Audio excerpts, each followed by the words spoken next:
Cookery சேனலை பார்த்து யார் வேணாலும் சமையல் பண்ணலாம். ஆனா சுவையான சமையல் பண்றது எப்படி? நான் இதயம் நல்லெண்ணெயில சமையல் பண்றேன். ஆஹா ஓஹோன்னு பாராட்டுறாங்க. நீங்களும் இதயம் நல்லெண்ணெயில சமையல் பண்ணுங்க, பாராட்ட வாங்குங்க. தினம் தோறும் வாங்குவே இதயம். உதயநிதிக்கு துணை முதல்வர் பொறுப்பு கொடுப்பதில் அமைச்சர் துரைமுருகன் தனது நிலைப்பாட்டை முழுமையாக மாற்றிக் கொண்டுள்ளார்.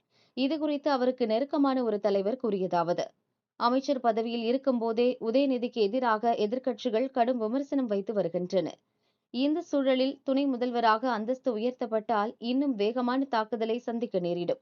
குறிப்பாக பாஜகவின் அம்புகளை சமாளிக்க தேவையான பக்குவமும் சாமர்த்தியமும் வந்துவிட்டதாக ஸ்டாலினுக்கு நம்பிக்கை வரும் வரை பொறுத்திருக்கலாம் என துரை கூறி வந்துள்ளார்.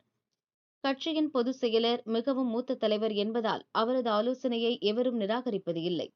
அதே சமயம் உதயநிதிக்கு பதவி உயர்வு கிடைப்பதை துரைமுருகன் விரும்பவில்லை அல்லது ஜீரணிக்கவில்லை என பரவிய செய்திகளால் அவர் தர்ம சங்கடம் அடைந்தார். இதனால் உதயநிதிக்கு உடனே துணை முதல்வர் பதவியை வழங்கலாம் என ஸ்டாலினுக்கு அவர் பரிந்துரை செய்துள்ளார் என அவர் கூறினார். திமுக வெளியிட்ட வீடியோவில் துரைமுருகன் கூறியுள்ளதாவது: நிறைய இளைஞர்கள், படித்தவர்கள் திமுக பக்கம் திரும்பியுள்ளனர். கட்சிக்கு நீண்ட வரலாறு உண்டு, அதை தெரிந்து கொள்ளுங்கள். உங்களை மனமாற வரவேற்கிறேன். எங்களுக்கு பின் இந்த கட்சியை நீங்கள்தான் கட்டி காக்க வேண்டும். இது மேனாமினிக்கி கட்சி அல்ல, அடித்தளத்தில் உள்ள மக்களுக்காக உழைக்கிற கட்சி எனவும் கூறியுள்ளார்.